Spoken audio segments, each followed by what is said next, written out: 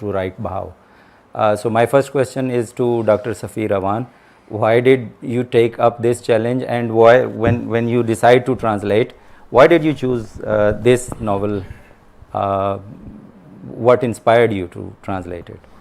Yes, it's a very pertinent question, and I would like to respond to it. Actually, I was introduced to the novel by Shujaat in early 2000. In fact, I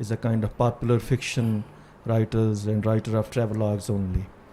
But when I read that novel in so many years back, I was instantly hooked by its narrative, but particularly its language.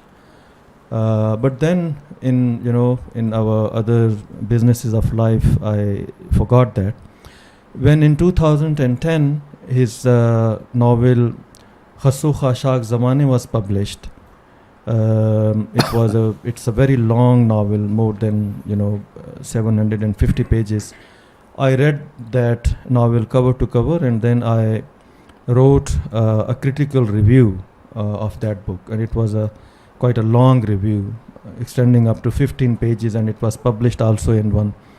Somebody sent that review to Tara, and because it was a kind of first take on his work from a Western epistemological perspective, therefore he contacted me and he praised me about my critical intervention in his creative work. And then after I think a few months, he sent my name to the Pakistan Academy of Letters that his novel Bahau should be translated, and if there is one person who is suitable according to his judgment to translate that novel, he proposed my name. So they gave me a contract, Pakistan Academy of Letters, and I started translating that. But because of my, people who know me closely, they know that even if I have the ability to translate, I don't have the time to do that kind of creative work. So I requested my very good student, Salim Khan, to join me in that project, and then the pace of work, started picking up. And then we finished it. It was published by the Academy. Just this year, few months back, this was again, it's revised and updated, and much improved version, you can say, is published by Sange Meel Publications, Lahore. Why I took up this difficult job? There are a number of reasons. The first one, of course, is my realization after reading his second novel, that is Khasso Khashak Zamane, and later on I read his Qurbat-e-Marg Mein Muhabbat and Dakiya and Jolaha and Parinde and all of those novels, which I consider his serious fiction that can easily have global appeal for international audience also, if they are available in international translations. I always wondered that why, for example, people like Garcia Marquez and Paulo Coelho and these Turkish writers also, they have become a global cultural phenomena, and why our writers are not. It is the main reason is that our writers are not translated properly in proper language which appeals to the sensibilities of international audience. So keeping in view this kind of national aim, you can say that our cultural texts should also be translated and made available to the English speaking world,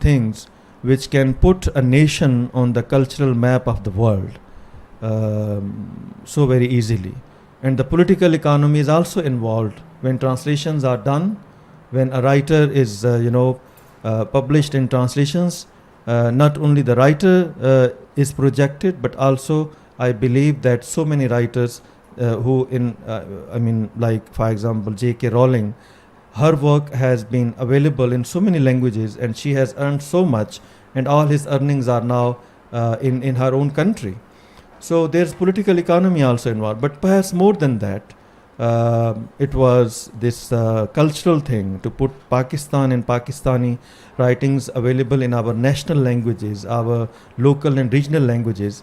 That was predominantly in my mind, that those texts should be put there, and then Pakistan should also be placed on the international cultural map. Thank you. Okay, so it was a national cause, and also to appreciate Tarar's work and to introduce his work to the global audience. I think Bahao was, it was Shujat who suggested that I should also read it. So, so I would like to ask Shujat, why did you like this novel Bahao so much, and when you read the translation, did you feel as much fascinated as when you read Bahao for the first time? So what's your take on the novel Bahao as well as the translation?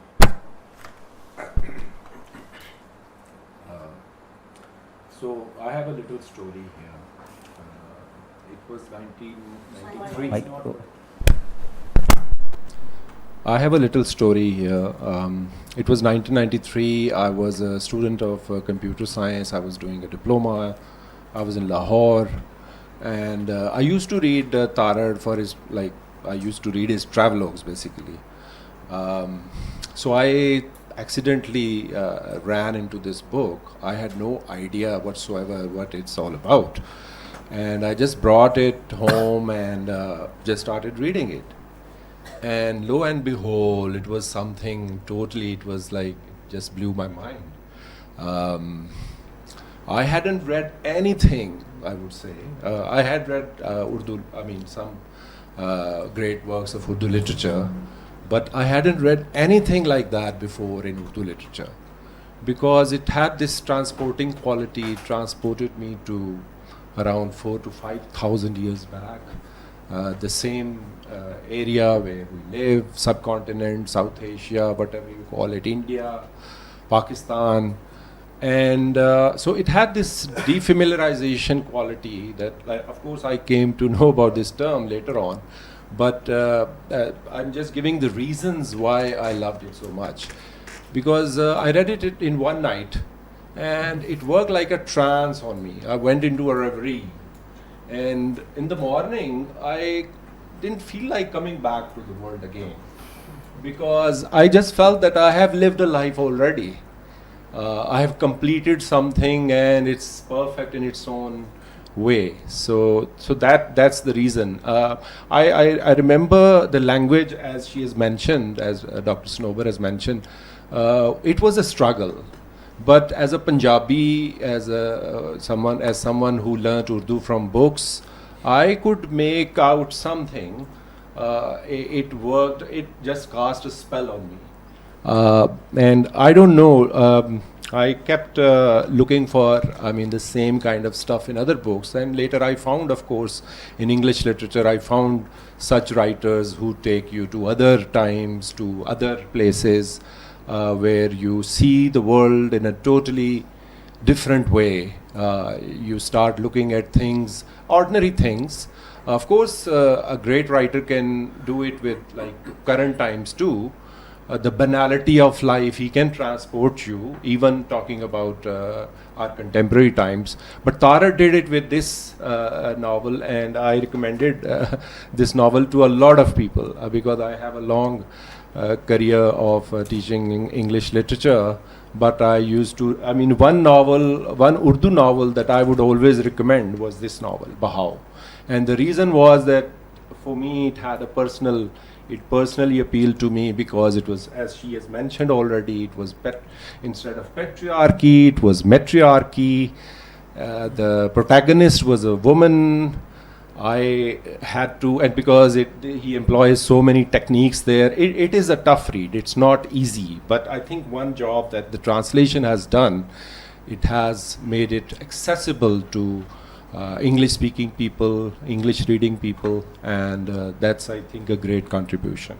So you felt transported and taken away. Did you feel the same when you read the so I translation? recently I've read it again.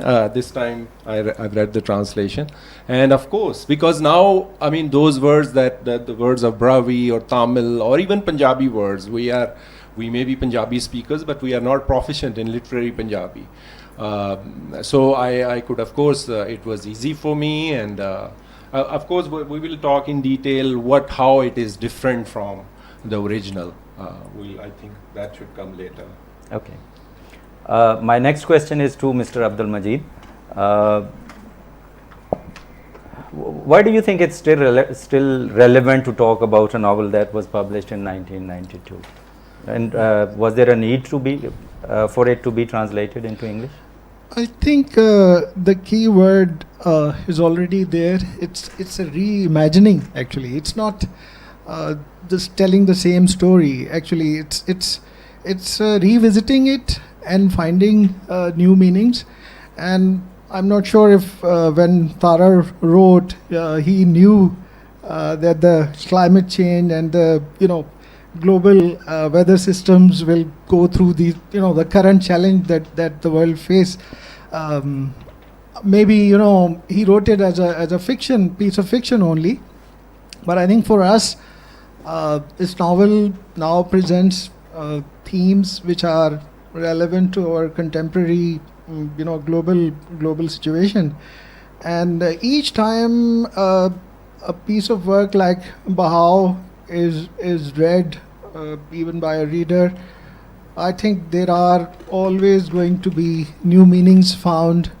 And the same happened with me when actually as Dr. Snowbird was saying, that the language itself plays almost like a character. And the beauty of this novel is the language itself, because Tharer, when he wrote, he says that he wrote a few pages, few chapters maybe, and then he read them, and then he said to himself, "This is not going to work." And then he said that I was writing it in a current contemporary language, and this was a story thousands of years back in time. So he thought that the language should be different as well. So for me as a reader, the whole experience, there are multiple layers of experience a reader goes through, and I personally was comparing the original work with translation all the time when I was actually reading it. And when I read the translation at that time, I also had the original version open right in front of me just to make comparison and find interesting plays on words. And so that made it fun. Otherwise, this is quite an intimidating actually task, because I think we all have kind of agreed on this, that this is a demanding reading, and it's not easy reading. It's a heavy reading, but that is also actually the fun part, that you when you are reading, you actually visualizing, and you're actually hearing some of those sounds, and I personally actually love to have the graphical and the auditory sort of cinematic. I read a novel in my mind as a mental film, and I enjoyed that part, because it gave me multiple comparisons with the modern cinema, and it's quite rich in that. We will come back to that actually. Sure. That question I have noted down already. But as a challenge, language as a challenge, I remember in the beginning, Dr. Safir also tried to engage me with this project, and I simply refused, because I thought it was too difficult to translate it even into Urdu. I said, it's not even written in Urdu. I don't understand the language. How can you translate it into English? But I think Dr. Safir and Dr. Salim, both of them, they deserve an applause, because it was I think it's quite remarkable. When I read it, I regretted not being part of it, and now I realize it was possible. You made it possible actually. Anyway, my next question to Dr. Safir is, you translated it as Sorrows of Saraswati. Did it shift the focus of the novel? As a translator, it's very difficult to keep the balance between being faithful and keeping it close to the original, but also keeping it as impressive as the original is. Say something about the title. Yeah, I mean, usually, perhaps throughout the world, but particularly in a country like Pakistan, where reading culture is not very entrenched in our, common everyday life. I mean, telling people the difficulty and the challenges of a translator's job, that itself is difficult. Because people cannot imagine that translation is also a creative work. Translation is not, transferring the words of one language into another, but it's kind of transforming them into a new narrative, because a work which is contained in one container, you have to shift into altogether in a different container, and that container is made up of a different material, a different cultural kind of burden and all that, which is in English. And English is incapable in many ways of containing that cultural heritage that we find in the original. Because Urdu has, the writers who write in Urdu, they have a long cultural history, physical, geographical history, political history to rely on and to derive their inspiration from. People who write in English, our own writers, for example, so many are now around now, why we don't find that kind of depth in their writing? Why they feel shallow when we read their sentences or their stories?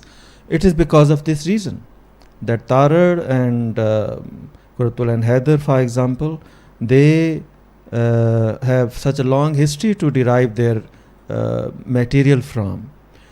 So translation is actually to invoke that history,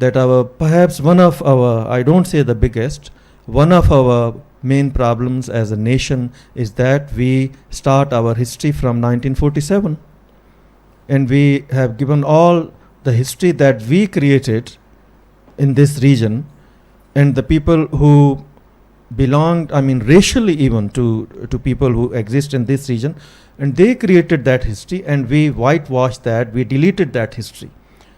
So what Tarar has done, he has, invoked and revived that lost history.